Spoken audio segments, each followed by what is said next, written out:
All right, this is question number 6 from the 2010 AP Calculus AB exam. It's a differential equation FRQ.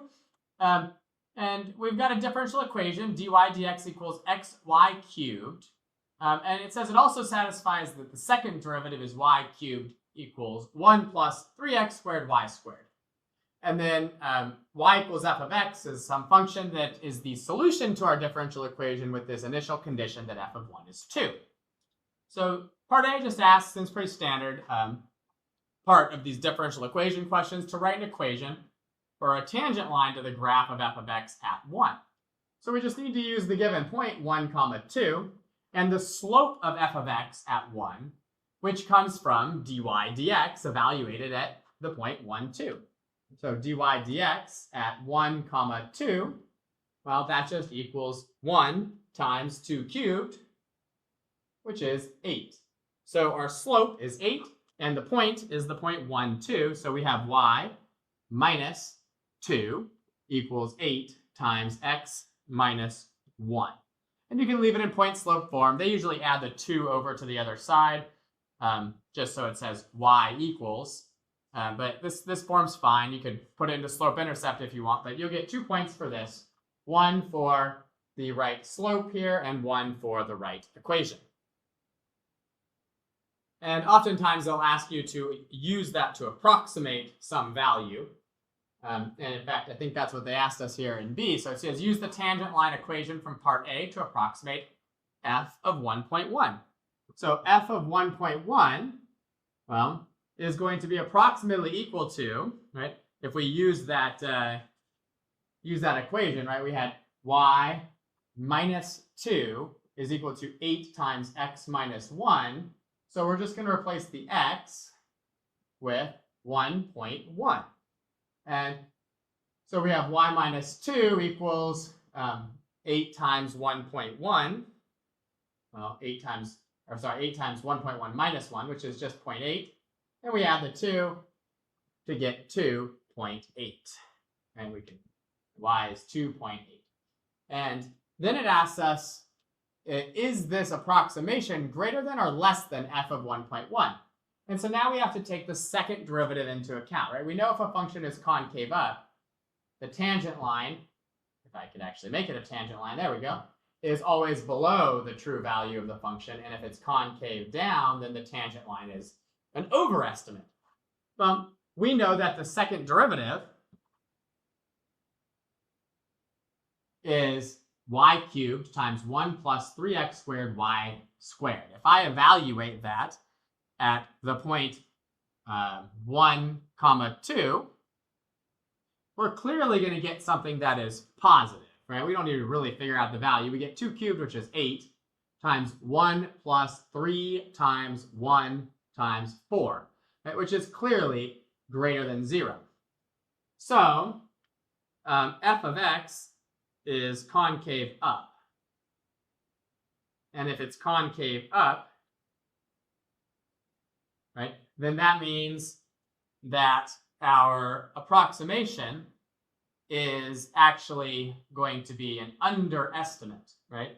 So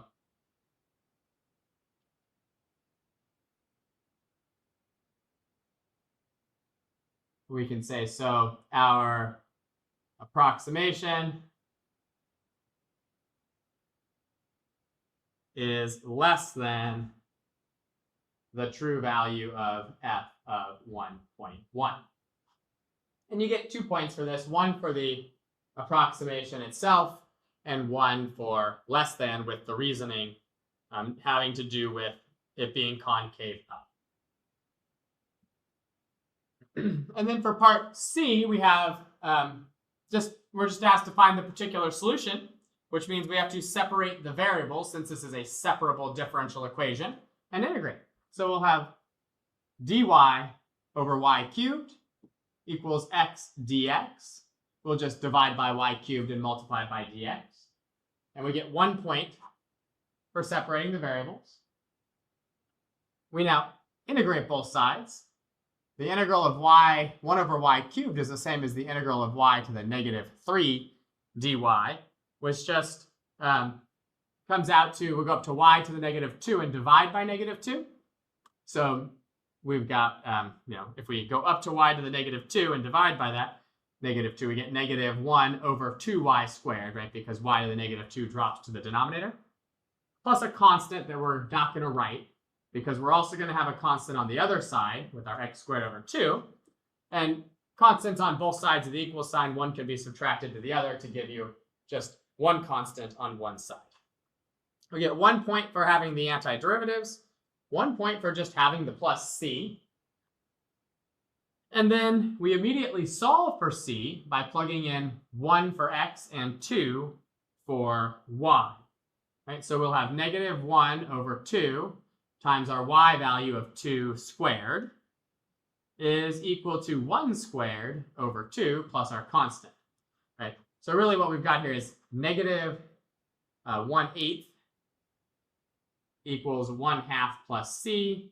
If we subtract a half there, we're going to get that our constant is -5/8. So we'll put that in, or not there, but we'll put that in up here and have -1 over 2y squared equals x squared over 2 minus 5 over 8. And that's another point there for getting that constant and plugging it in. Now we just need to solve for y. And so when we do that, I think it's going to be useful here to just maybe multiply everything in this first fraction by 4 over 4. That way we have a common denominator. And I'll divide both sides by -1 so that I now have 1 over 2y squared is equal to, now this is all going to be over 8.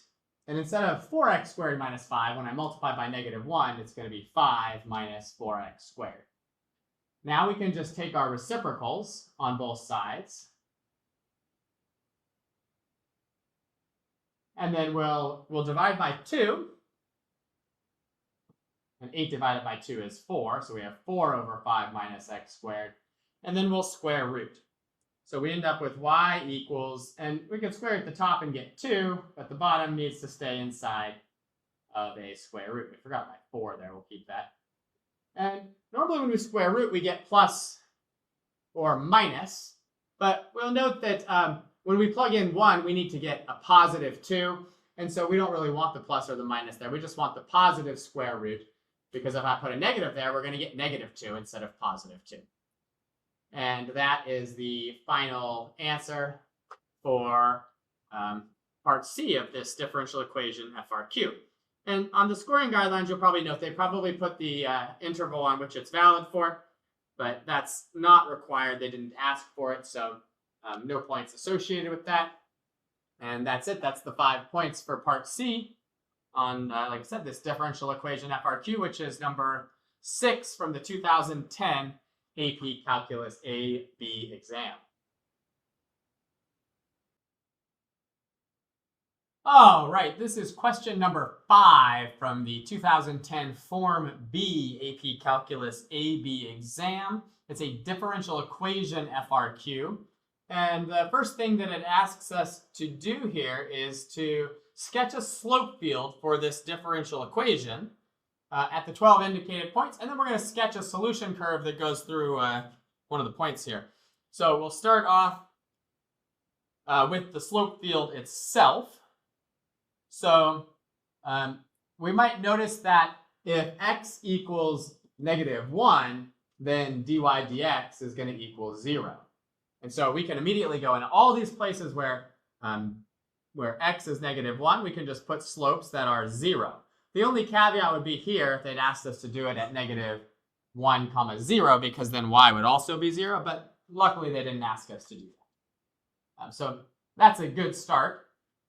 Then we're just going to test all the other 8 points. So if we put in 0, 1, right, if I put in 0 for x and 1 for y, we get 1, so a slope of 1.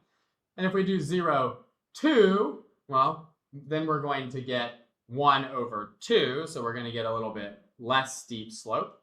And if we do -1, we're going to get -1. And that did not look good at all, so we'll do that again, -1. And if we do -2, we're just going to get -1/2, just like we did on the top part of it. We got +1/2. And when we plug in the values at 1 for x, so 1, 1, we end up with, 1 plus 1 is 2. 2 divided by 1 is 2. So we'll have a steeper line there is 2. And then we'll have a line at 1, 2 that is 2 divided by 2. So that one's just 1. And a similar thing is going to happen down here below the x-axis. When we put in 1, negative 1, we end up with negative 2. And when we put in 1, negative 2, we end up with negative 1 again. And so they gave you, first off, 1 point for having these ones in with the 0 slopes and 1 point for all the ones with the non-zero slopes. And then it asks us to draw the solution curve through the point 0, negative 1.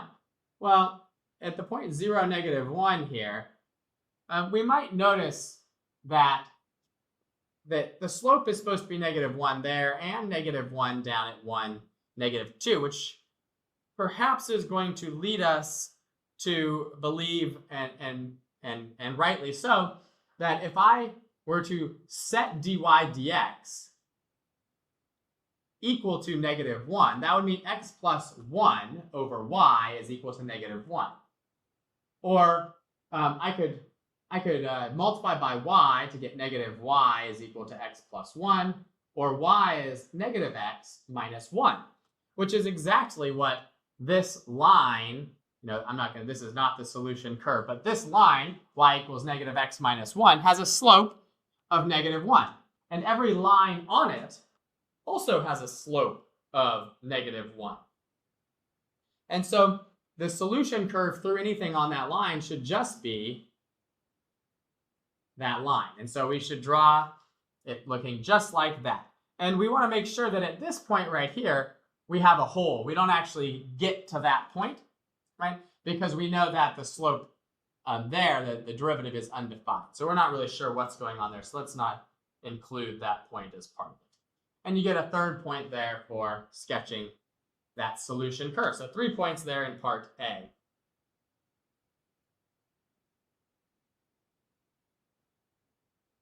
For part B, it asks us to describe all points in the xy plane when y is not 0, for which dy dx equals negative 1. Well, that's actually what we just did, right? We just said that negative 1 would equal x plus 1 over y, or negative y is x plus 1, or that y is equal to negative x minus 1.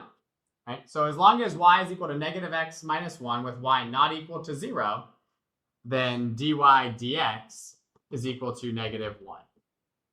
And we'd already done that really in part A. This is just sort of, in case you didn't notice that in part A, this is kind of, I think, there to just help you realize what your solution curve should have looked like in part A. You could go back and fix it if you did this and realize that it was always supposed to be negative 1 along that line. So just the 1 point for part B. Then in part C, it asks us to find the particular solution to the differential equation given the initial condition that f of 0 is negative 2. So we'll start off by just separating the variables because this is a separable differential equation. We'll bring the y to the left side with the dy and the dx to the right side with the x plus 1.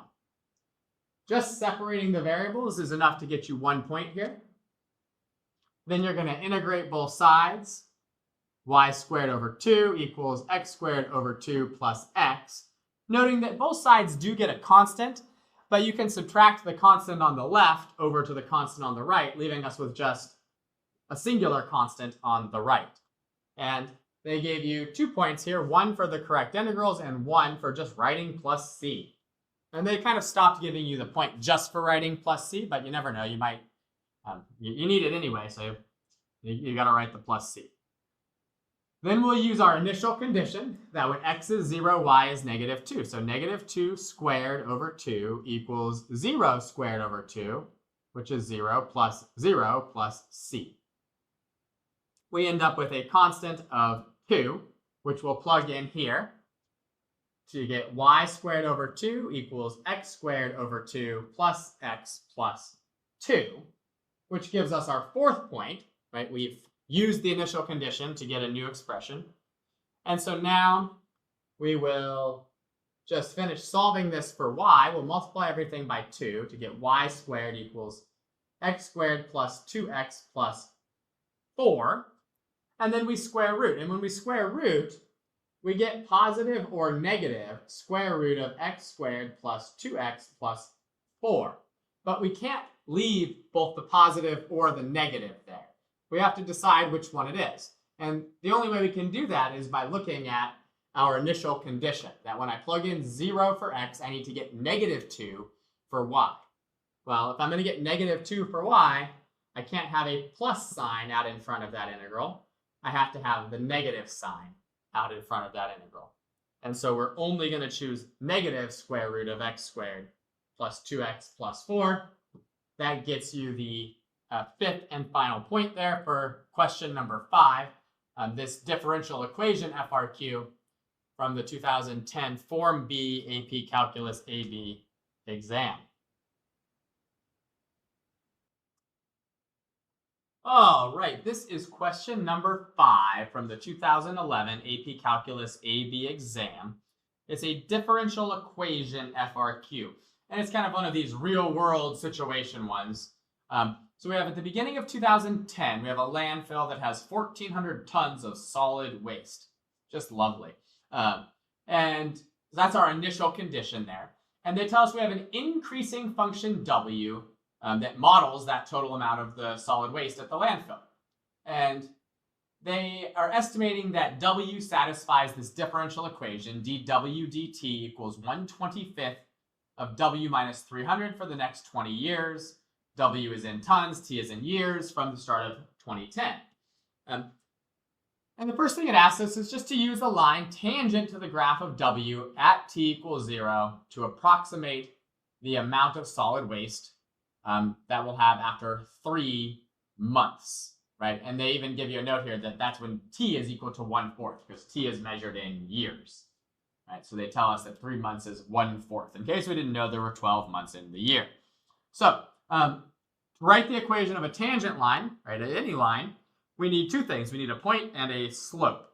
Well, the point is going to be the initial condition that when T is 0, there are 1,400 tons of this solid waste. So we've got a y-intercept for us already. And then to find the slope of this tangent to W, we need the derivative of W, which is conveniently been given to us. So we're going to evaluate dW dt at this point 0, 1,400, which the 0 doesn't really matter. All that really matters is the 1,400 because we don't have T in our differential equation. So we're just going to put in 1,400 for W, and we end up with 1,100 over 25. Well, let's see, what is that? That'd just be 4 times 11. Right? So that'd be 44 as our slope. And so our tangent line is just going to be y equals our slope of 44t plus that y-intercept of 1,400. And then if we want to approximate this when t is 1/4, well, we'll say y of 1/4 is equal to 44 times 1/4, or 44 divided by 4 plus 1,400, which is going to be 1,411 tons. And part A here was worth 2 points. 1 for correctly getting dW dt at 0, so in other words, getting that slope, and 1 for the final answer of 1,411.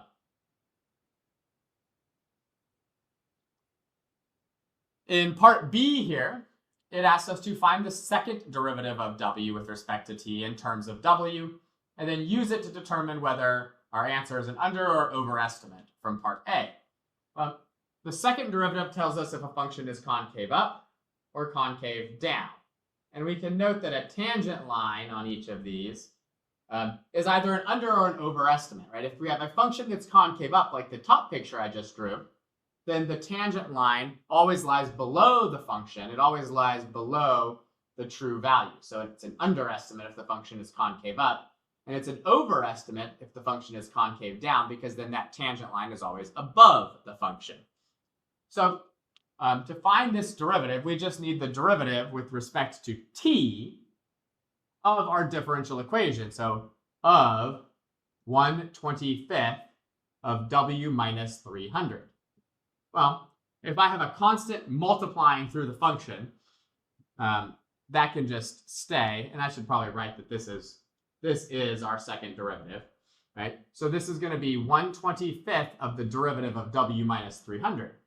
Well, the derivative of w minus 300 is just the derivative of w with respect to t, or dw dt, minus the derivative of 300, which is just 0. Well, this gives us 1/25 of 1/25 of w minus 300, right? If we just replace the dw dt with our original dw dt. So in terms of w, the second derivative is equal to 1 over 625 of w minus 300. And, if we go ahead and think about what was going on here at t equals 1/4, at t equals 1/4, right, our value here for w is certainly going to be more than 300, right? Because we started out at 1,400 tons already in it, right? So, and we knew that this function was increasing, right? So if the function is increasing, if w is getting bigger and it starts at 1,400, we're going to say this is greater than 0 on all t greater than 0, which tells us that the function is concave up. And if the function is concave up, the tangent line, right, if we look at our picture, the tangent line is going to be an underestimate. Kind of running out of room here, but that's okay. Tangent line is an underestimate because the function is concave up on that interval. They gave you 1 point for having the derivative, the second derivative correct, and 1 point for the answer with the explanation. All right, here in part C, it just asks us to find the particular solution, w of t, to this differential equation, which is a separable differential equation. Be careful about that, right? Because w is our dependent variable, right? It's in the top here of our differential dw dt, and we have w over here. So what we're going to do is we're going to first separate the variables. So we'll keep the dw on the left and divide by w minus 300. And then we'll bring the dt to the right, keeping the 1/25 there. And you can bring the 25 to the other side if you prefer. It doesn't really matter. And then we get 1 here for just separating the variables. Then we'll integrate both sides. The integral of 1/25 should just be 1/25 times the variable, so 1/25 t plus a constant. And then on the other side, this is one of those basic u substitutions where u is w minus 300 and du is just dw, right? So it's just the integral of du over u. It's one of those ones that hopefully by this point in the class you're able to do those in your head, but if not, just write out the substitution. The integral of du over u is natural log absolute value u. So natural log absolute value of w minus 300. And of course, we could add some other constant to that side, but then I could just subtract that constant off to this side, and we'd still have just a constant on the right-hand side. So standard convention is just to write it with our t over there, with our independent variable. So they gave you 1 point here for correctly integrating and 1 point for putting the c. Okay, so we're up to 3 points. You get a 4th point for actually finding c. So using your initial condition up here, w of 0 equals 1,400. If w is 1,400, then this is the natural log of 1,100 is equal to 0 plus c. So we find our constant, and then we can plug it back in, giving us the natural log of the absolute value of w minus 300 is equal to 1/25 t plus the natural log of 1100. Now, the fifth and final point, fourth point is for getting that c and plugging it in. And the fifth and final point is going to be for solving for w. Now, we can just forget about the absolute value on this w minus 300 because we know that w started at 1400 and was increasing. Therefore, what's inside the absolute value is always positive, and it can just be removed. So we're going to exponentiate both sides, and we're going to remove the absolute value also because we just said we could do that. So the left becomes w minus 300, and on the right, we have e to the a plus b, which can be rewritten using exponent rules as just e to the a, e to the b, or e to the 1/25th t times e to the ln of 1100. And we know that e to the ln of 1100 is just 1100, right? E to the ln of anything is just that thing. So we now have 1100 e to the 1/25th t is equal to w minus 300. So w, or w of t, is 300 plus 1100 e to the 1/25th t. And that's our final answer here. And we get a fifth point there for part C. And be careful on these. Every once in a while, they'll ask you then to use that to approximate the value at some other t value. So just make sure you read, and if it asks you to do that, don't just stop once you have this differential equation solved. Actually, find that value. They didn't ask us to in this one, so no problem there. But just check on that. And that's it here for question number 5 from the 2011 AP Calculus AB exam. This was a differential equation FRQ.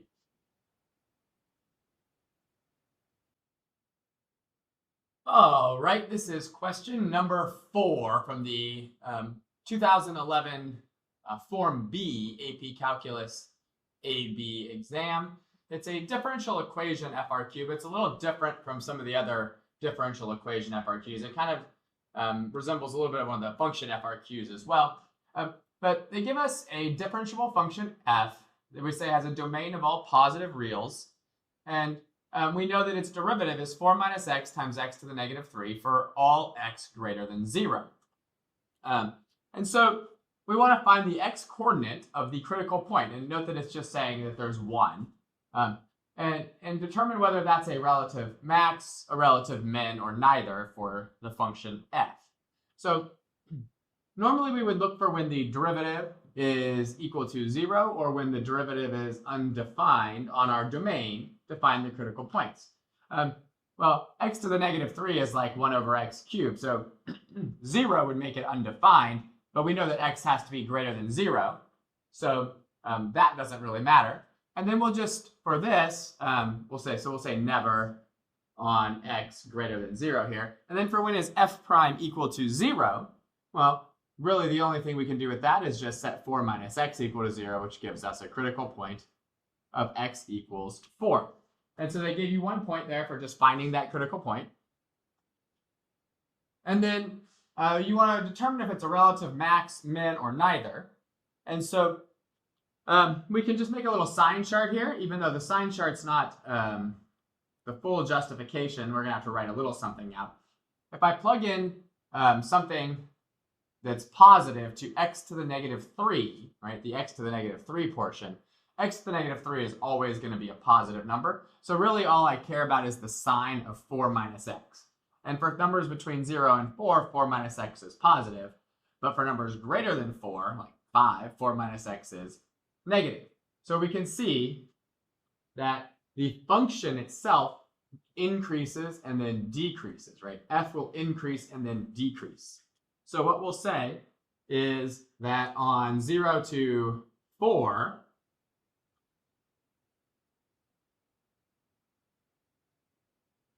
say on 0 to 4, f prime is greater than 0, and on 4 to infinity, f prime is less than 0, and we can then say, so f has a relative maximum at x equals 4. And so you're going to get 2 points here, one for that it's a maximum, and one for the justification, which is the derivative is positive, and then the derivative is negative after that point. In part B here, we want to find all intervals when f is concave down.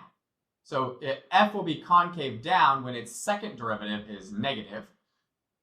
So we just need the second derivative of f, or the derivative of f prime. So f double prime of x, we'll use the product rule here. It's 4 minus x times the derivative of x to the negative 3, which is negative 3x to the negative 4. And then plus the derivative of 4 minus x, which is just negative 1, times x to the negative 3. And we can factor out the largest negative exponent, or the quote-unquote largest negative exponent of x to the negative 4 from all of this. And in fact, I'm going to take out a negative x to the negative 4, leaving me with, from 4 minus x times negative 3x to the negative 4, that's going to leave me with 4 minus x times 3. And then over here, I've taken out x to the negative 4 from an x to the negative 3. Well, if I do that, that's going to give me just an x that's left here, right? Because x to the negative 4 times x to the first should give me x to the negative 3. And if I simplify what's inside of here, we've got 12 minus 3x plus x, or negative x to the negative 4 times 12 minus 2x. And so now we just want to find the critical values of this.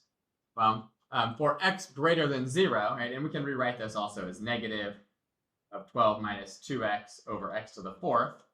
For x greater than 0, the only thing that makes this 0 or undefined would be when x is equal to 6. And if we make a little sign chart here, here's 0 and 6, and a sign chart for our second derivative, we can see that if I put in something between 0 and 6, like let's say 2, the 12 minus 2x piece here is going to be positive, but with the negative out in front, we're going to have a negative value here because x to the 4th in the denominator is always positive. And then if we put in something more than 6, like a million, right, 12 minus 2 times a million is already negative.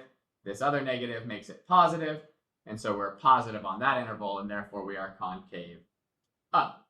And so we'll say that this function is concave down. Say f is concave down on 0 to 6 because f double prime is less than 0. And they gave you 3 points again for that. 1 point for correctly getting your second derivative. No, sorry, 2 points for getting your correct second derivative, and 1 point with the answer with your justification. And in part C, this is the differential equation. Part of it, we're going to find f, given this initial condition that f of 1 is equal to 2. And normally they give you separable differential equations, but this one is not a separable differential equation.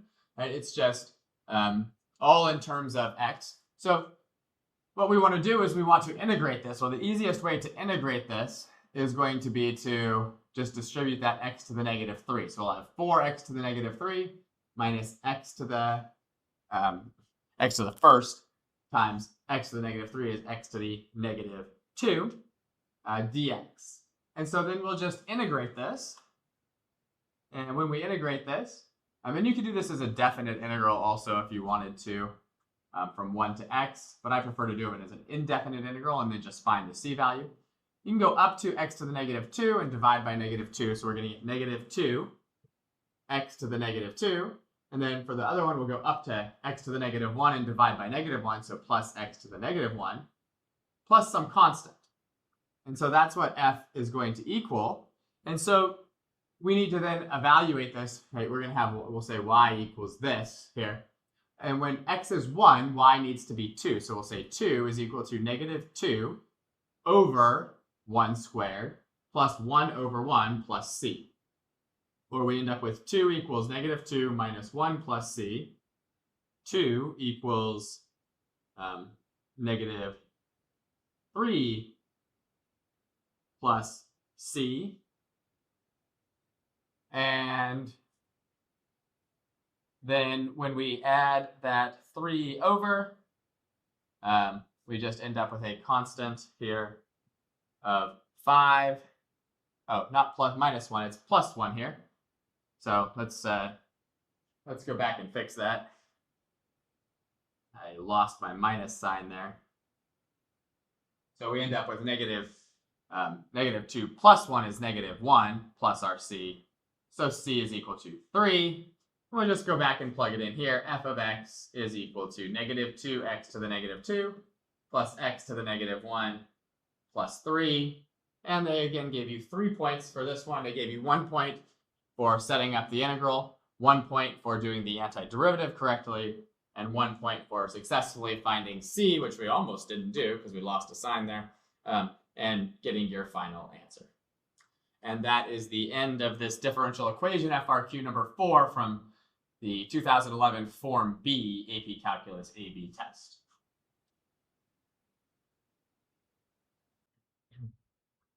All right, this is question number 5 from the 2012 AP Calculus AB exam. It's a differential equation FRQ where we're given the rate at which a baby bird is gaining weight. And we know that that rate is proportional to the difference between its adult weight and its current weight. So at time t equals 0, when this bird is first weighed, we know it weighs 20 grams. And we're saying that b of t is the weight of the bird in grams after t days. And db dt is 1/5 of 100 minus b. Right? And b of t is the solution to that differential equation given this initial condition of 20 grams. So the question it first asks is this bird gaining weight faster when it weighs 40 grams or when it weighs 70 grams? Well, the rate of change of its weight gain is just dB dt. So just evaluate dB dt when b equals 40, which gives you 1/5 of 100 minus 40, or 60 divided by 5, which is just 12. And then look at dB dt when b is 70, which gives you 1/5 of 100 minus 70. Well, that's 30 divided by 5, which is 6. So we know that the rate of change at 40 is greater than the rate of change at 70. So, well, it must be gaining weight faster at t equals 40, or when its weight is 40. So it's faster when it weighs 40 grams because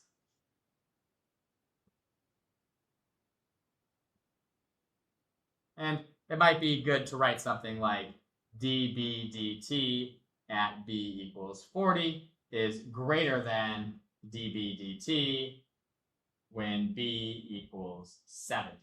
And they'll give you 2 points here for this, one for just using dB dt at all, and one for the answer of 40 grams with the reasoning.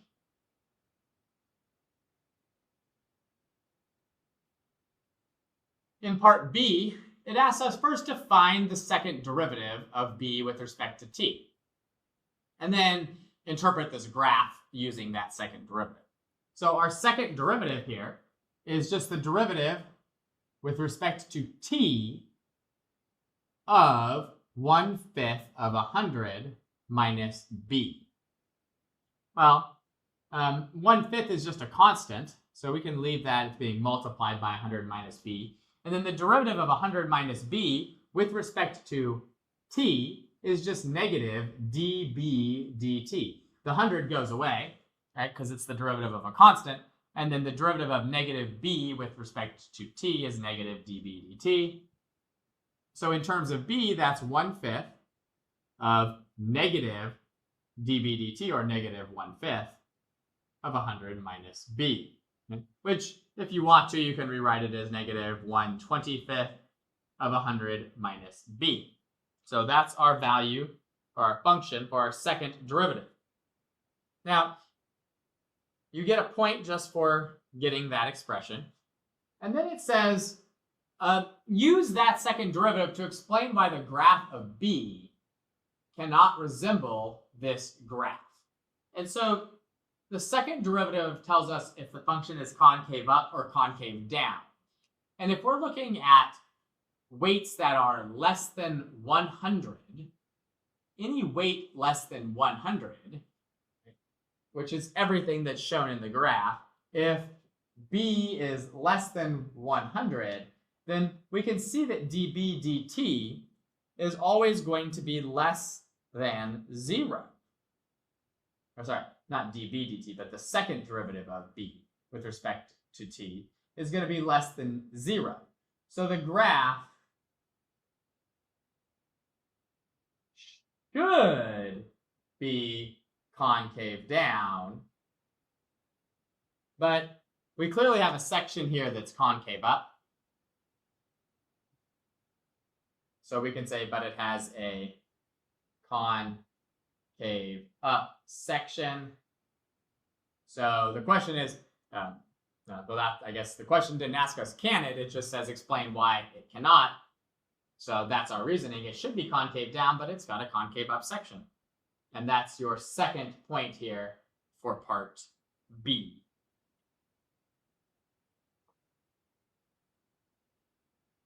And now in part C, it wants us to use separation of variables to find b of t, which is the particular solution to this differential equation with the same initial condition we talked about at the beginning. So they tell us to use separation of variables here, which is kind of nice and helpful since there's only one variable in here. We might not recognize right off the bat that that's the dependent variable. So we have to separate this. So we're going to say db divided by 100 minus b is equal to 1/5 dt. Now we'll just integrate both sides. And before we do that, we'll note that we get a point just for separating those. Then we'll integrate. To integrate 100 minus b, or 1 over 100 minus b, it really does require a little basic u sub. Hopefully you've gotten good enough at this that you don't need to write it out. But if you need to, then du is just negative db. So we throw in a negative with a negative, and we have negative integral of du over u, which is, that negative can just pop back inside of here, and we get negative natural log absolute value of u, which is 100 minus b. And on the other side, it's a real simple one. It's just 1/5 t plus your constant. And of course, there is a plus c on the left, but when I take a constant and bring it over to the right-hand side, subtract the two constants, well, any two constants subtracted from each other just equals some other constant. So we'll just leave the plus c on one side.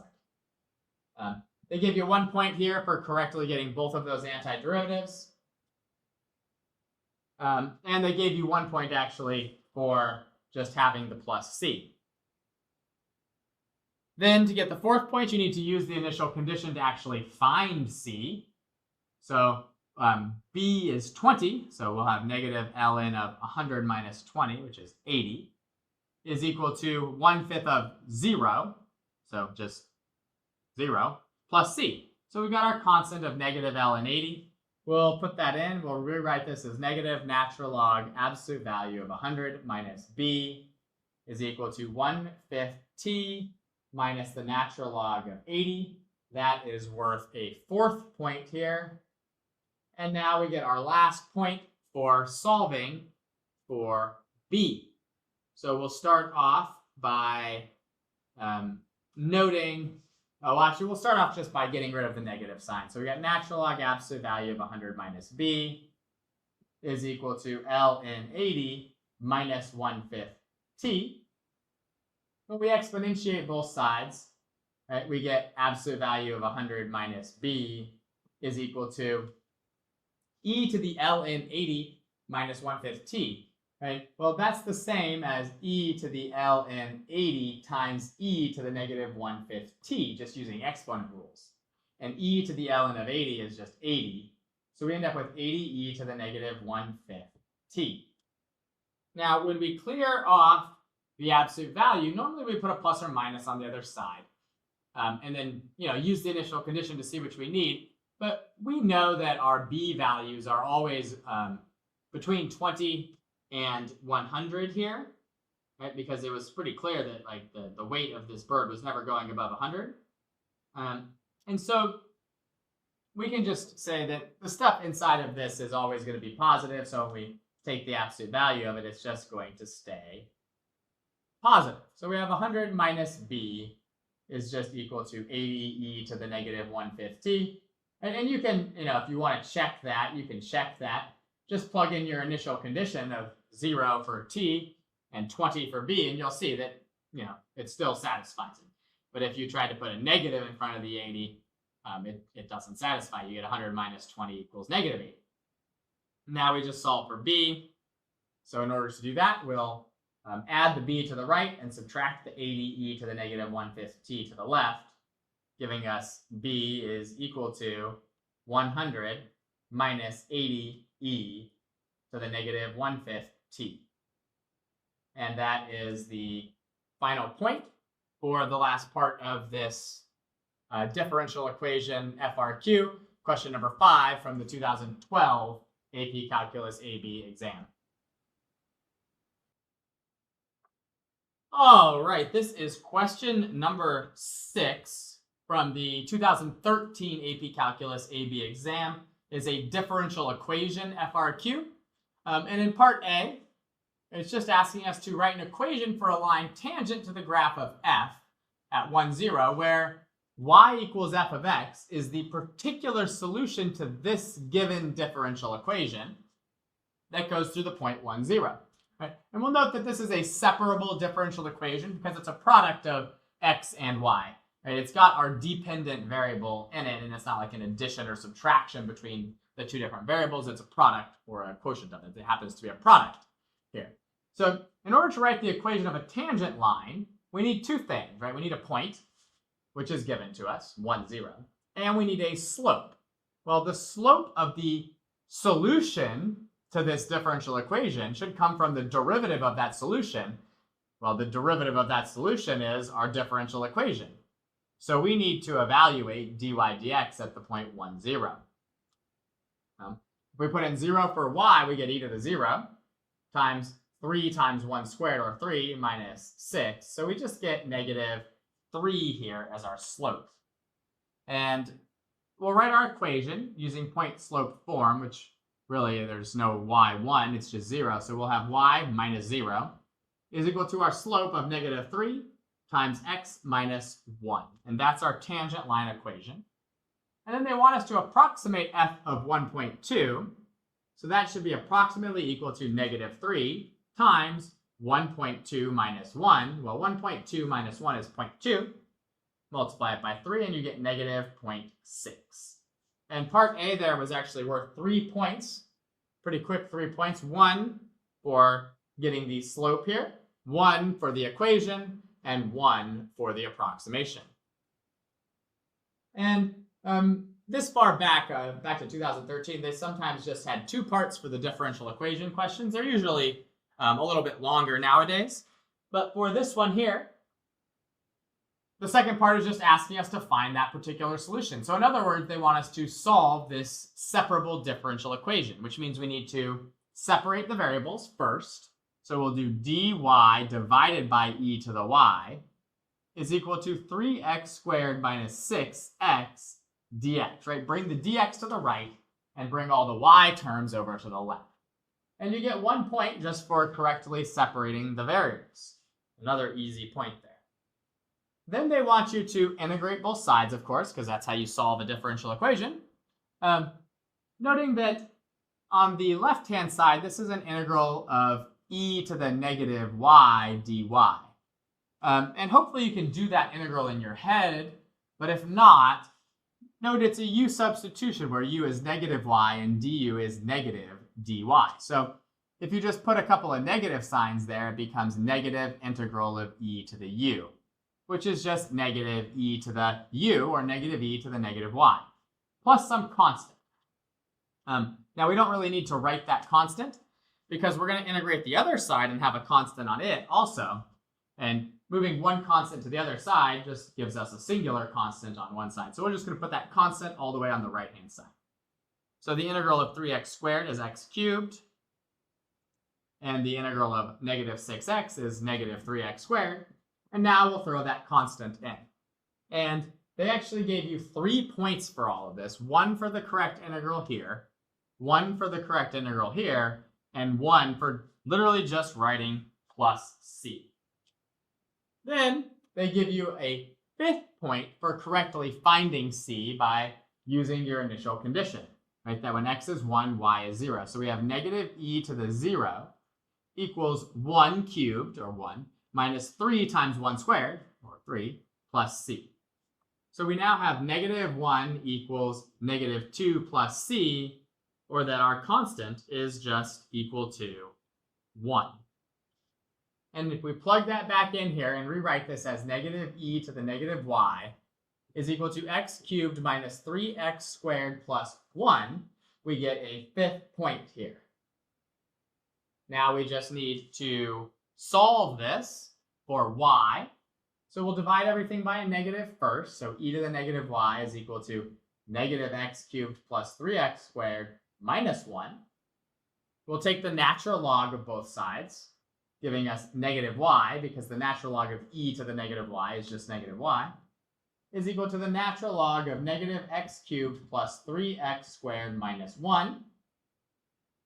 And then we just get rid of the negative by dividing both sides by negative 1. So negative natural log of negative x cubed plus 3x squared minus 1. And that's your final answer and the 6th point for this. And oftentimes this far back in looking at these old AP tests, they sometimes make a little note that there's like a interval on which this solution is valid. They don't ask you to do that. I've never seen them actually ask for that on the AP test ever, but they do put that note in the scoring guidelines, but it doesn't affect the 6th point there that you get for solving there for y. Now, I always ask you to find them on my regular homework assignments because I think it's important, but the College Board doesn't require it, so you don't need to do it. And that is the end of question number 6, that differential equation FRQ. Yeah, number 6 from the 2013 AP Calculus AB exam.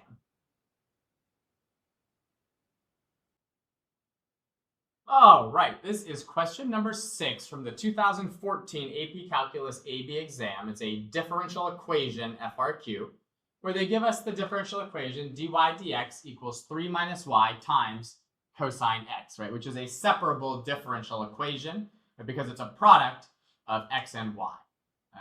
It's a product that involves our dependent variable. And then it says that there's a function y equals f of x that is a particular solution to this differential equation with the condition that f of 0 is equal to 1. And also we know that the function f is defined for all real numbers. So they give us a slope field in part A and just ask us to sketch the solution curve through the point 0, 1. So here's our point 0, 1. So we want to make sure we go through the point 0, 1 and just generally follow the shape of this. All right, so on the right-hand side, we should be starting off fairly steep and flattening out and then kind of just going back down towards the some steeper negative slopes. On the left-hand side, we're going to do kind of the opposite thing, right? We're going to just come on down here and then come right back up and finish off. It kind of looks like a sine or a cosine curve, just kind of a little bit manipulated there. Just kind of like compressed on the left-hand side a bit. But that's all you need to do. That's worth 1 point in part A.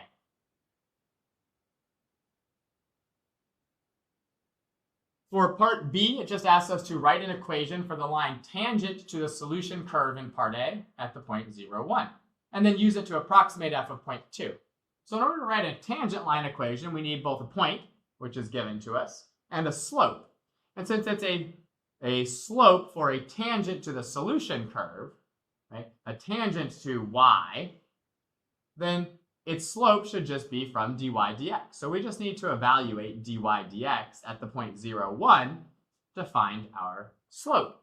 So if we plug in 0 for x and 1 for y, we get 3 minus 1, which is 2, times the cosine of 0, which is 1. So we just get 2. So our slope is 2, and the point is 0, 1, which is, of course, just a y-intercept. So we can just put this right away into slope-intercept form, we just get y equals 2x plus 1. So that's our tangent line equation. And you get 1 point for just having the tangent line equation. And then your second point comes from approximating f of 0.2. So f of 0.2 should be approximately equal to, we just need to do 2 times 0.2 plus 1. And 0.2 times 2 is 0.4, add 1 to it, and you get 1.4. And that is the other point there for part B.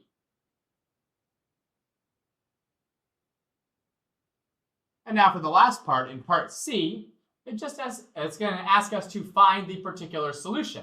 And since we already established earlier that this is a separable differential equation, we know that we have to separate the variables in order to integrate this. So we're going to divide both sides by 3 minus y, and then multiply the dx over to the other side.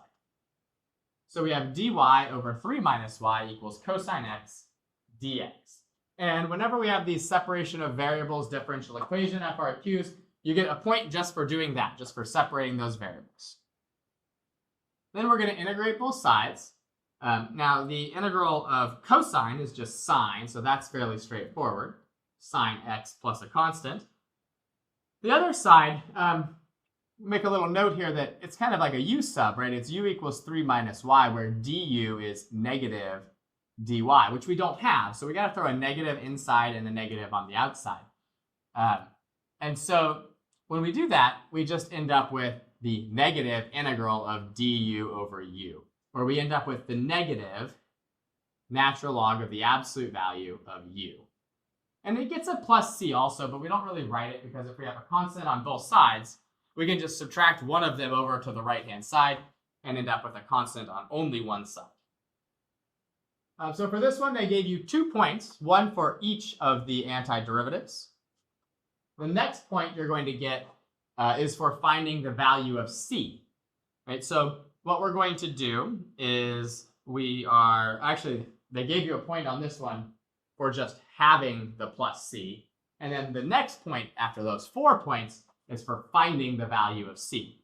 So that's f of 0 is equal to 1. So when x is 0, y is 1. So we have negative natural log of 3 minus 1 is equal to the sine of 0, which we know is 0, plus c. So our constant is negative ln of 2. And so we're going to just plug that back in here. We're going to have negative natural log absolute value 3 minus y is equal to sine of x minus the natural log of 2. We get a point just for finding that constant and plugging it back in. And then lastly, we just need to solve for y. So first off, let's get rid of the negative sign out in front. So we're just going to have natural log absolute value 3 minus 1 is equal to the sine. I don't know why I put a negative sign there. We didn't have a negative sign there. It's equal to the negative sine of x plus ln 2. And then we will exponentiate both sides, giving us the absolute value of 3 minus y is equal to, when we do this here, this is the same. I'll write it out in a couple of steps. We can write it out like this, right? Because e to the a plus b is equal to e to the a times e to the b. And so that's really nice because we know that e to the ln of 2 is just 2. So we just get 2e to the negative sine x here.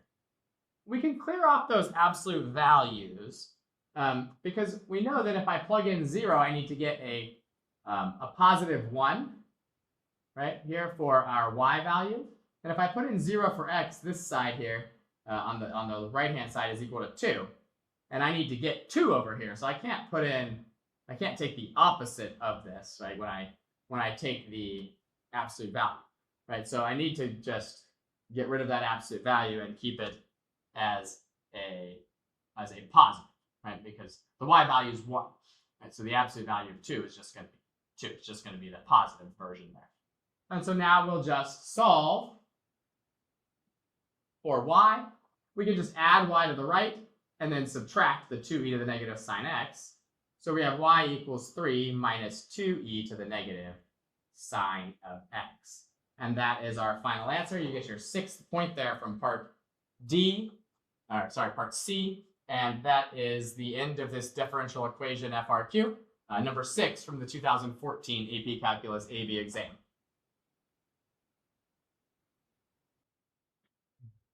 All right, this is question number 4 from the 2015 AP Calculus AB exam. It's a differential equation. We have the differential equation 2x minus y, and dy dx equals 2x minus y. And the first thing you'll probably note about this one is that this one is not a separable differential equation. So this one's going to be a little bit different towards the end than most of the other differential equation FRQs. But to start with, we're just going to sketch the slope field. So what we need to do here is just plug in the 6 points. They only give you 6 points, so it's not really even worth it to look for patterns or anything. I would just plug in the points. We'll start with 0, -1. So if x is 0 and y is -1, we just end up getting 1. And they don't really care about seeing any work here, so just kind of make whatever notation works for you. At 0, -1, it should be 1. At 0, 1, right, we're going to do 0 minus 1, so that's just -1. So we'll have a slope of about -1 there. And at 0, 2, well, we'll just have -2. So just a little bit steeper slope. And then we'll do the points at x equals 1. So 1, -1. Well, that gives us 2 minus -1. And so 2 minus -1 is going to be 3. So that one's going to be a pretty steep positive slope. And then at 1, 1, we'll have 2 minus 1, which is just 1. So we'll have a slope of 1 there. And then at the last one we've got is 1, 2. That just gives us 0. So that one should be just should have been a more horizontal looking than that. Let's fix that. That's what it should look like.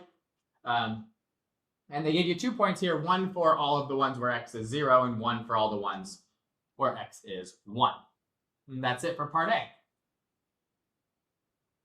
In part B, it says find the second derivative in terms of x and y, and then determine whether it's concave up or concave down, basically for all solutions in quadrant number 2.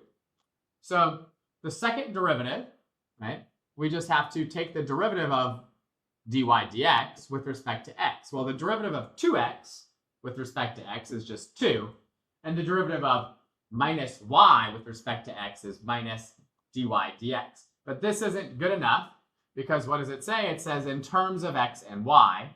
So this needs to be 2 minus dy dx, or 2 minus 2x minus y, which we can write as 2 minus 2x plus y if we want to. And so that's our first point here, is for getting that. And then it says, well, let's talk about whether it's concave up or concave down in quadrant 2. Well, in quadrant 2, right, what do we know? We know that the x values are negative, right? So in quadrant 2, x is less than 0. And in quadrant 2, the y values are greater than 0. So if x is negative and y is positive, well, 2 is positive, and a negative x will be positive when x is negative, and then y is positive. So we can say that in quadrant 2, the second derivative is always going to be positive, right? Because we have 3 positive numbers there. So all solution curves should be concave up, because our second derivative is positive, and we get a second point here for the answer with a reason.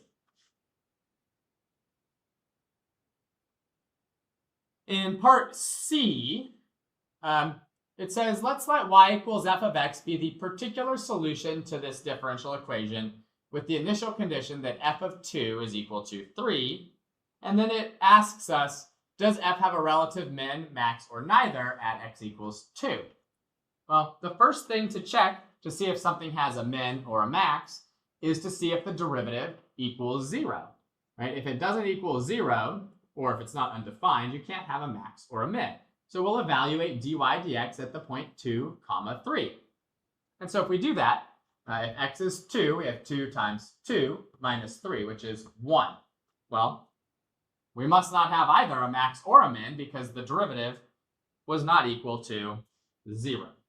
So we'll say dy dx does not equal 0 at the point 2, 3. So neither a max or a min. And they give you 2 points there for that one. 1 for just checking this derivative at 2, 3, and 1 for the conclusion that there is neither, with the justification or the explanation that dy dx is not 0 then. Now here in part D, we're presented with something a little different than most of the other differential equation FRQs. Since it's not a separable differential equation, solving this isn't really something we learn in Calculus 1. So they've asked us something completely different, to find the values of the constants m and b, for which y equals mx plus b is a solution to the differential equation. So what we have to think about here then is that if we were to take the derivative of this solution, right, the derivative of, we'll say the derivative with respect to x of mx plus b is just m, right, because m and b are constant. So the derivative of mx is m, and the derivative of b is just 0. And so what we end up with here is that dy dx, right, because this is also, we can say dy dx should be this, because that's the derivative of y with respect to x. But we also know that dy dx is equal to 2x minus y. So we can then write out that 2x minus y must be equal to m. Well, from there, it's fairly straightforward if you see the little connection here, that we know y is equal to mx plus b. So I can just replace the y with mx plus b, and we have 2x minus mx plus b is equal to m. And so what we're going to do is we'll simplify this out a little bit. We'll write 2x minus mx plus b equals m. And so now we know that, sorry, not plus b, but minus b is equal to m. Make sure you actually distribute that minus sign. And we know that what's on the left-hand side has to equal what's on the right-hand side. Well, on the left-hand side, we have 2x minus mx, or in other words, we have x times 2 minus m. And on the right-hand side, I don't have any x's. So I know that the number of x's on the left side, which is 2 minus m x's, needs to equal the number of x's on the right-hand side, which is 0 x's. So 2 minus m must equal 0, or m is equal to 2. Well, if m is equal to 2, we also need to make the constants on both sides match up. Well, if m is 2, right, then the constant on the other side also needs to be 2. So that means that negative b needs to equal 2, or that b must be equal to negative 2. And they gave you 3 points here for this. They gave you 1 point just for noting that the derivative of mx plus b was m. They gave you 1 point for setting 2x minus y equal to m. And then they gave you 1 point at the end for getting the 2 values. So it's a little bit different of a differential equation FRQ this time, but not too horrible. And that's the end of this FRQ, which is number 4 from the 2015 AP Calc AB exam.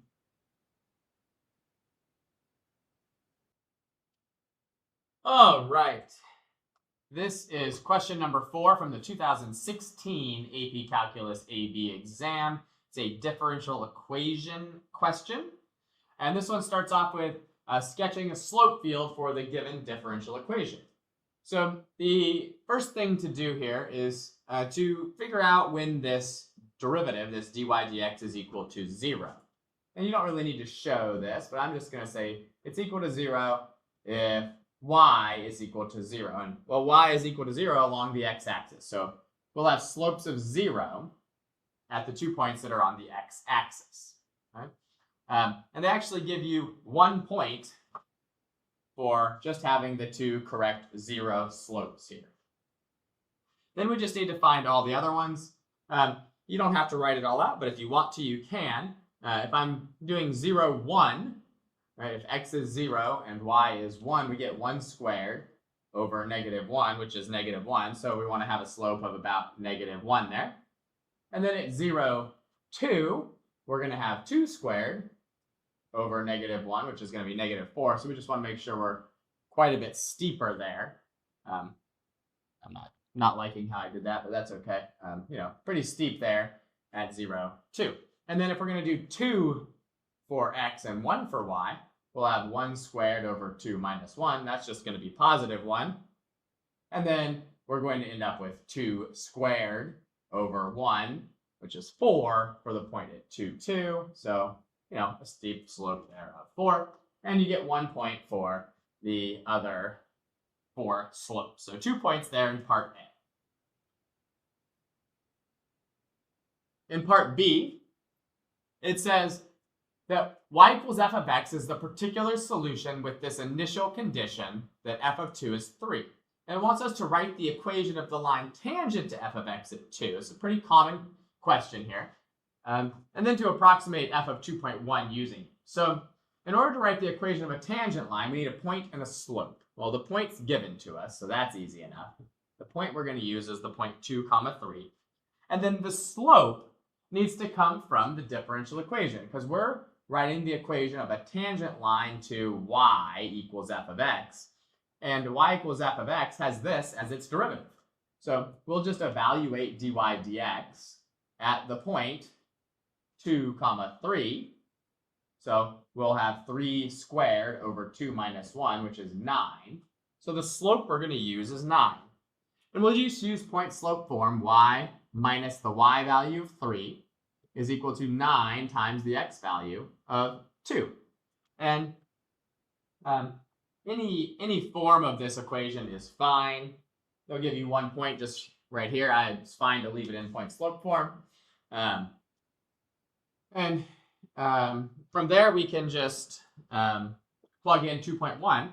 Right, so we get y minus 3 equals 9 times 2.1 minus 2, or y minus 3 equals 9 times 1/10, which is 0.9, or y is equal to 3.9.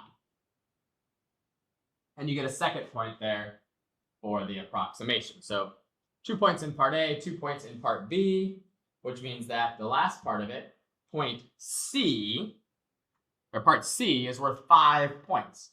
And they want us to find that particular solution with that initial condition. And so we'll note that because we include, this is a quotient or a product of both the independent and the dependent variable, most importantly that this differential equation has our dependent variable in it, y, it's a separable differential equation. So step 1 is to just get the dy on one side with the y value, so divide by y squared, and then bring the dx to the other side and keep it with the x values. So we call that separating the variables, right? So this is step 1 in this problem, and it's always worth 1 point on these separable differential equation FRQs. We get 1 point just for separating. In this one, we get 2 points for the antiderivatives, 1 for each. So as we antidifferentiate the left side, right, that's just like having y to the -2 dy. Right? Don't make the common mistake of saying it's natural log absolute value y squared. It's definitely not that. It's just negative y to the -1, right? We go up to -1 and divide by -1. So negative y to the -1, or -1 over y. We could put a plus c, but we're not going to, because we're going to have a plus c on the other side. And if I take one constant and subtract the other one from it, we'll just get a constant on one side. And then for this one, it's just the basic u sub, that u is x minus 1, and du is dx. So really it's just an integral of du over u, which we know is natural log absolute value of u, or in this case, natural log absolute value x minus 1. And we'll put our plus c there on the right-hand side. So now you get 1 point there for each of those two antiderivatives. So we're up to 3 points out of the 5 already. The next point comes from finding the constant. Right? So we go back to our initial condition that when x is 2, y is 3. So we'll plug in 3 for y, getting negative 1/3. And on this side, it's the natural log of 2 minus 1, which is just the natural log of 1 plus your constant. Well, natural log of 1 is 0, so we just get a constant of negative 1/3. We'll plug that back in right here. So we've now got negative 1 over y equals natural log absolute value x minus 1 minus 1/3. And so for finding that constant and plugging it back in, you're going to get a 4th point. And then your 5th point is just for solving for y.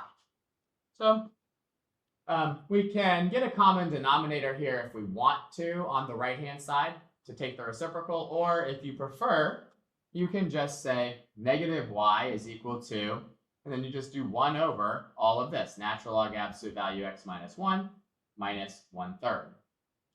What you don't want to do is take the reciprocals of each piece of it separately, right? Don't do 1 over natural log absolute value x minus 1 minus 3. That's just breaking math rules. So definitely don't do that. And then we'll just divide by a negative 1. So you can just put a negative 1 on the other side if you want, or I usually prefer to rewrite it as a positive 1/3 minus the natural log of absolute value of x minus 1. And they don't really care if you simplify this down, making it not be a complex fraction. This answer is perfectly acceptable. And they don't really care if you put the interval of validity. Although, you know, it's a good habit to be in. Unless they ask you for it, though, it's not required. And so just getting to there is worth your 5th point. And that is the end of this differential equation FRQ, number 4 from the 2016 exam.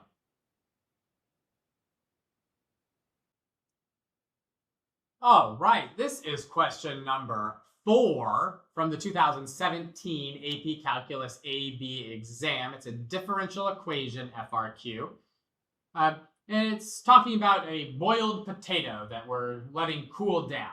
Right, so it says at t equals 0, the internal temperature of that potato is 91 degrees Celsius. So we've got an initial condition here. We also have another note that its temperature is always greater than 27 degrees. So that might be useful to us here along the way. And then it tells us that the function h tells us the temperature of the potato. And h satisfies this differential equation, dh dt equals negative 1/4 of h minus 27. And it gives us some units, right, where h is always measured in degrees Celsius. So part A first asks us to write an equation for the line tangent to h at t equals 0, and then approximate the internal temperature of the potato at t equals 3. So to break it down, we're just going to do the first part, write an equation for the tangent line. That's the first step here. So to write the equation of a line, we need two things. We need a point and a slope. Well, at t equals 0, the point is 0, 91. So there's our point. And then we need the slope. Well, the slope of h comes from its derivative. And the derivative of h is our differential equation. So we're going to first evaluate dh dt when h equals 91. And we don't really need the t equals 0 because there's no t in our differential equation. And that just gives us negative 1/4 of 91 minus 27. Well, 91 minus 27 is going to be 64. And 64 over 4 is 16. So we get negative 16 as our slope. And we got 1 point here for the slope. And then our second point is going to come from actually writing the equation. Right, so our tangent line equation is just going to be y minus our y value, which is 91, is equal to our slope times x minus our x value, which is just 0. So really we've got y minus 91 equals negative 16x, or we could have just done it right away in slope-intercept form, negative 16x plus 91. And really, actually, let's fix this here real quick. Really, we're not using x here. It's a t value that we're talking about. So I'm going to call this t minus 0, and we'll do negative 16t plus 91. So that's another point there. Second point here for having the equation. And then it wants us to approximate the temperature at t equals 3. So now we'll just say, well, y of 3 should be negative 16 times 3 plus 91. Well, negative 16 times 3 is negative 48. Negative 48 plus 91 is just going to give us 43 degrees Celsius. And that's our third point there for part A.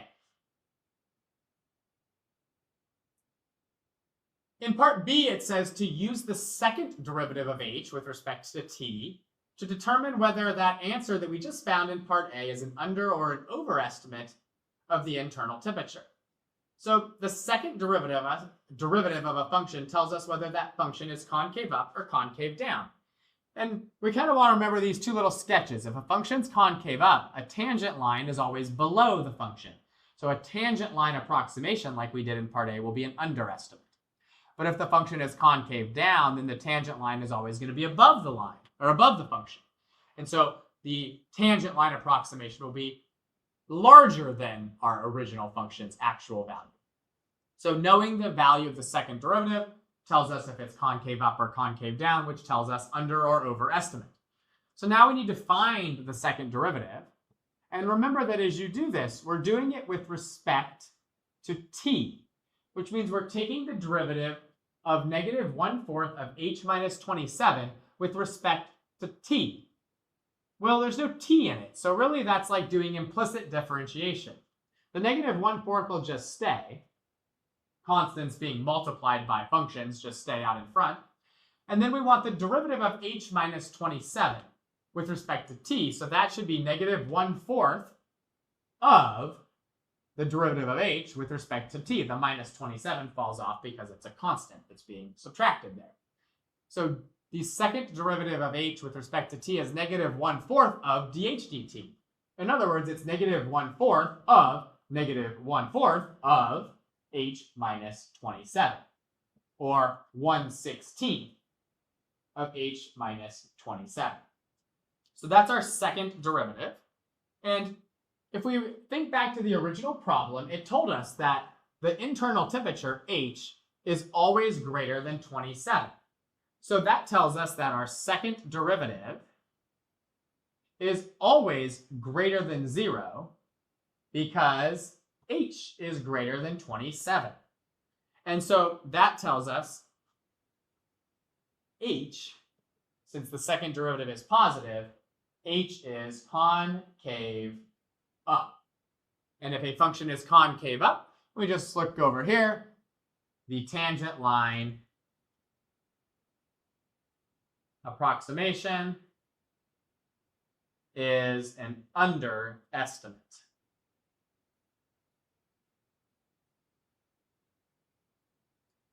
And they only gave you here for this problem 1 point for the correct answer with an explanation, with a reasoning. In part C, they give us an alternative model for the internal temperature. They're saying it's function g, where it satisfies this new differential equation. dg dt is negative g minus 27 to the 2/3. And, you know, we've got the same potato. It's still got the same internal temperature. And we want to find, based on this model, what the internal temperature at t equals 3 is. So this is a separable differential equation because our dependent variable g, right, which the temperature depends on the time. That's our dependent variable. It occurs here in this differential equation. Even though we don't have a t, it's still a separable differential equation. So what we're going to do is we're just going to separate those variables. We'll do dg over g minus 27 to the 2/3. We'll just divide by g minus 27 to the 2/3 is equal to negative, we'll say negative 1 dt. We'll bring that dt to the other side. You don't even need to put the 1. You could just say negative dt. You get 1 point here for separating the variables. Then you get 1 point for correctly integrating both sides. So the right-hand side here is just going to be negative t plus a constant. On the left-hand side, we have a basic u sub, which you don't have to write out if you don't want to.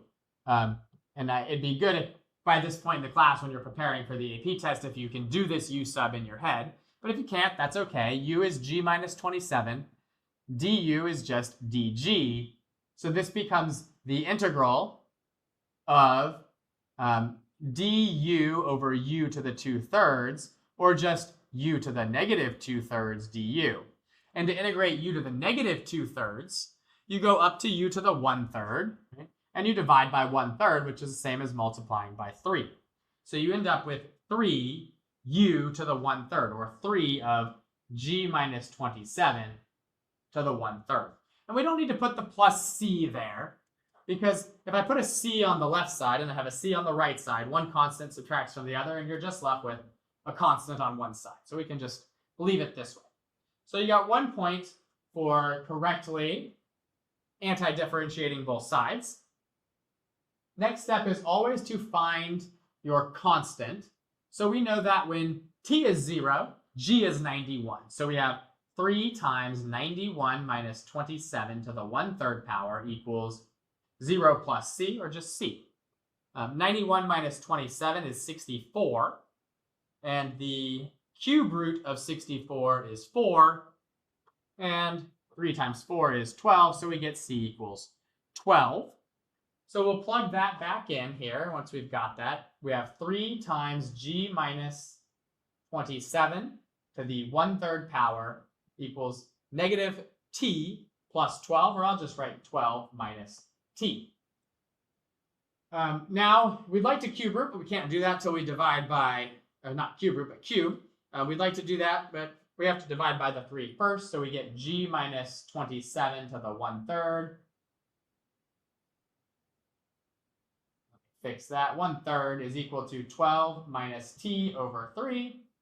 We'll then cube both sides to get g minus 27 is equal to 12 minus t over 3 cubed. And then we'll add 27 to both sides. Get ourselves a new page here for this. G of t, or g, is just equal to 27 plus 12 minus t over 3 cubed. And of course, that's worth a 4th point. But don't stop there, because they don't usually ask this in the separable differential equation part, the solving it part. But they did, if we go back here, ask, based on this model, what is the internal temperature of the potato at t equals 3? So if you forget to do that, you're losing a pretty easy point there, right? G of 3 is just 27 plus 12 minus 3 over 3 cubed. Well, that's 27 plus 12 minus 3 is 9, and 9 over 3 is 3, and 3 cubed is 27. So just that little basic bit of arithmetic gives you 54 degrees Celsius, which is your final point here for question number 4 from that 2017 AB exam, a differential FRQ.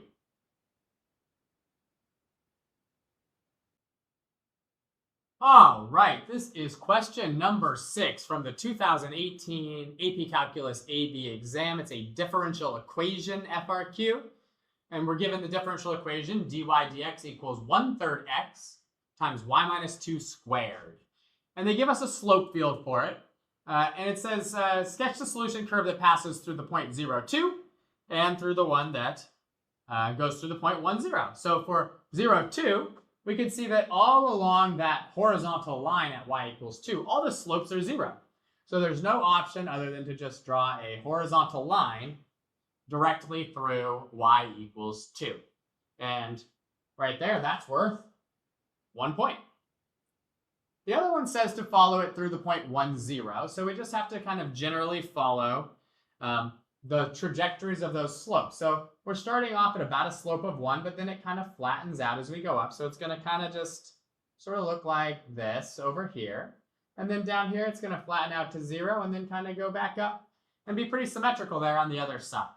And you just got to make sure that your solution curve goes through both the points and generally follows the slopes. And you want it to extend all the way out to the ends of the slope field. And so you got 1 point for each of those. 2 nice, easy points there for part A. For part B, we're going to let y equals f of x be the particular solution to this differential equation with the initial condition that f of 1 is 0. We want to write an equation for the tangent line to f of x at 1 and then use it to approximate f of 0.7. So if we're using a tangent line to f of x, we need a point, which is given to us, the point 1, 0. And we also need a slope. Well, the slope of y equals f of x should just come from its derivative, which is 1/3 x times y minus 2 squared. So in order to find the slope, we're going to evaluate dy dx at the point 1, 0, which is going to be 1/3 of 1 times 0 minus 2 squared. And 0 minus 2 is -2. When you square it, you get 4. 4 times 1 times 1/3 is 4/3. So we're going to get, using point slope form, we'll do y minus y1, which is 0. So we're just going to say y equals, and then we'll have m 4/3 times x minus x1, which is 1, because the point we're using is 1, 0. And you get 1 point for having the tangent line correct there. And then the next thing it wants us to do is to approximate f of 0.7. So we'll say that's approximately equal to 4/3 of 0.7 minus 1. Well, 0.7 minus 1 is -0.3 or -3/10. So if we cancel out the 3's, we get -4/10 or -2/5. They often will write these as decimals, but it doesn't matter what form you want to put it in. -2/5 is fine. 0.4 is fine. Just so long as you've got one of those answers there, that's worth your second point for part B.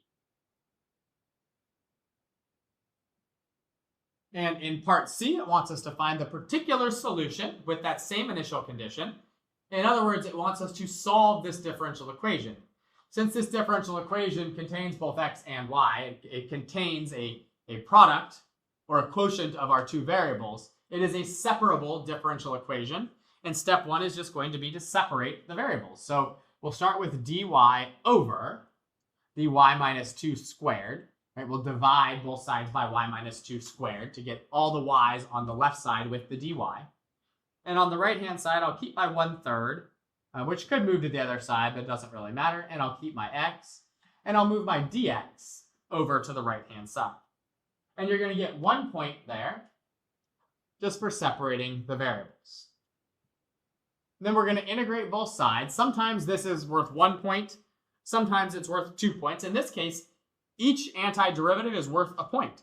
The one on the left is a little more difficult, but I'm going to write a little note off to the side. If I let u equal y minus 2, then du is just dy.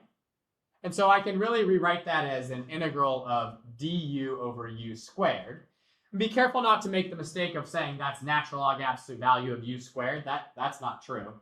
This is an integral of u to the -2 du, which you'll just use the power rule. We'll go up to u to the -1 and then divide by -1. So it's -1 over u, or u to the -1. So that will just be -1 over u, which was y minus 2. So I kind of can just do this work off to the side if I want, and just put my integral there.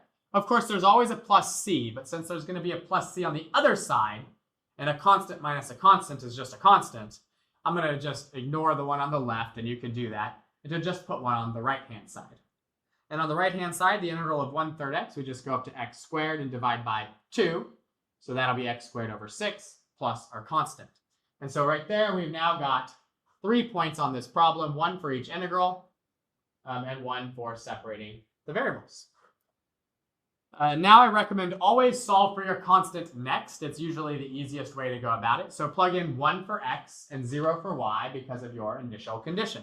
So if y is 0, we have negative 1 over negative 2 is equal to,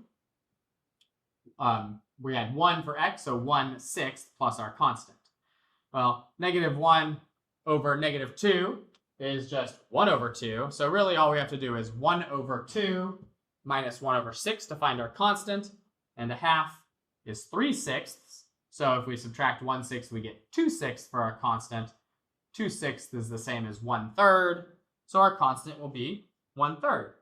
And as long as we then plug that back in up here, giving us negative 1 over y minus 2 is equal to x squared over 6 plus 1/3, we'll get our fourth point for using that initial condition to find the constant and plug it back in.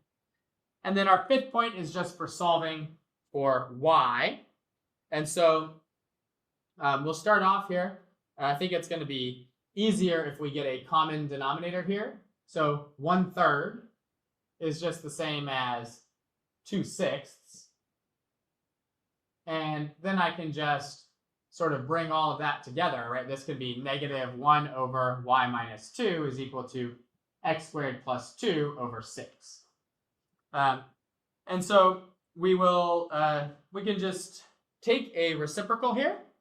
If we take the reciprocal of each side, we're going to get negative y minus 2 is equal to 6 over x squared plus 2. And continuing on from there, we'll get y minus 2 equals the opposite of 6 over x squared plus 2. We can then add 2 to both sides, giving us y equals 2 minus 6 over x squared plus 2. That's our final answer.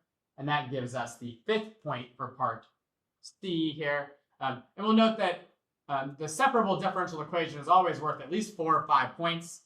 And it's usually the highest point value of any question on the entire AP test. So you really want to make sure you know how to solve the separable differential equations. And that's the end of question number 6 here, this differential equation FRQ from the 2018 exam. All right, so this is question number 4 from the 2019 AP Calculus AB exam. It's a differential equation question. It's a little different than some of the other ones, at least to start with. We're given a cylindrical barrel that has a diameter of 2 feet that's collecting rainwater. And, as the water is going to drain out through a valve at the bottom of the barrel. And the rate of change of the height is given by this differential equation here, dH dt is negative 1/10 of root h. H is in feet, t is in seconds, and they even give you the volume of a cylinder, which is pi r squared h.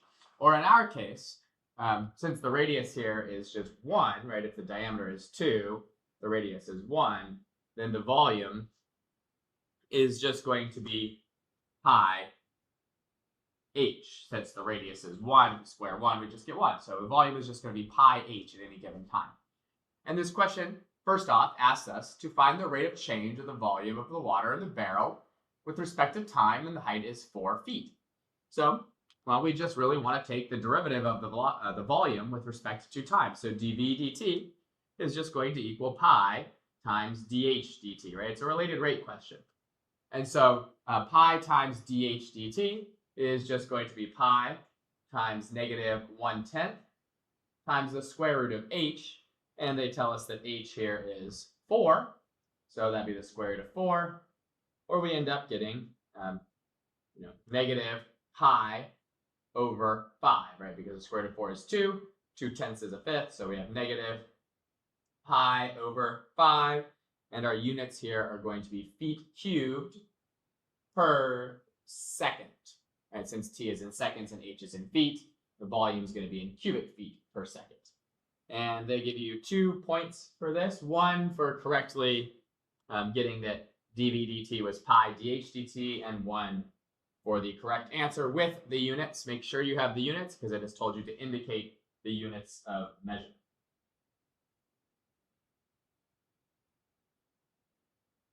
in part B, it says when the height of the water is 3 feet, is the rate of change of the height of the water with respect to time increasing or decreasing?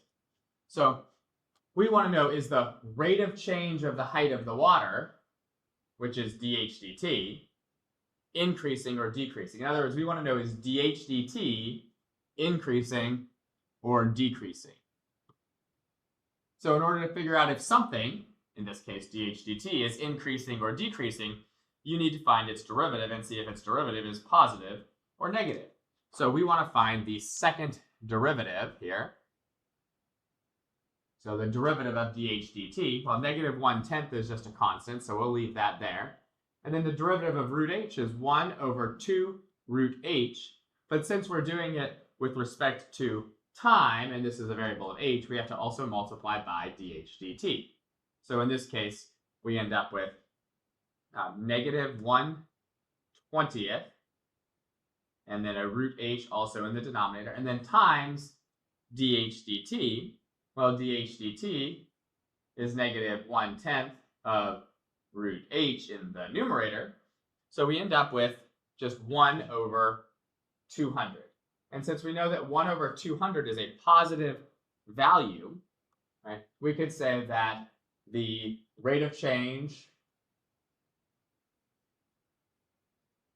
of the height of the water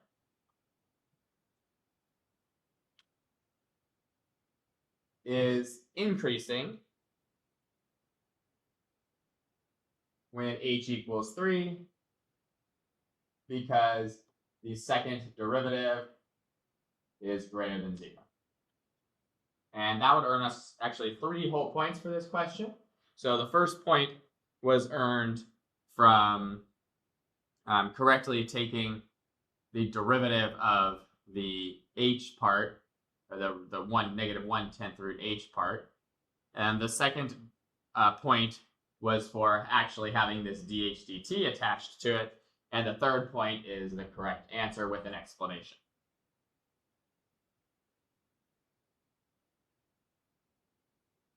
For part C here, it says at t equals 0, the height of the water is 5 feet. They want us to use separation of variables to find an expression for h in terms of t. So in other words, solve the separable differential equation, right, with the initial condition that when t is 0, h is 5. So we'll start this off just by separating the variables. So that means we're going to have dh over root h, we're going to divide by the root h, equals negative 1/10 dt. And just for separating those, you're going to get 1 point. Then your next step is to integrate. Okay, so when we integrate both sides, this side's going to give us negative 1/10 t plus a constant. And on this side, we're integrating root h in the denominator. So right, we're integrating h to the negative 1/2. So that just goes up to h to the 1/2. You divide by 1/2, it's 2 root h. And we don't need to put the c on the left side because if we had constants on both sides, we subtract them together and get a singular constant on one side. So then they give you your second point for correctly taking these antiderivatives. Now we need to plug in when t is 0, h is 5. So if we do that, we get 2 root 5 equals negative 1/10 of 0 is just 0. So our constant is 2 root 5. So we can now say that, we'll continue this down here, 2 root h is equal to negative 1/10 t plus 2 root 5. And from there, we just need to solve for h. So we will, and that's our third point actually, is we get a third point there for actually plugging in our constant. And then we'll divide everything by 2 to get root h is equal to negative 1/20th plus, negative 1/20th t plus root 5. And then we'll just square everything to get our final expression for h, which is h is equal to negative 1/20th t plus root 5, all being squared. And that is one more point. That's our fourth point for part C. And that is the end of this differential Equation FRQ, question 4 from the 2019 exam.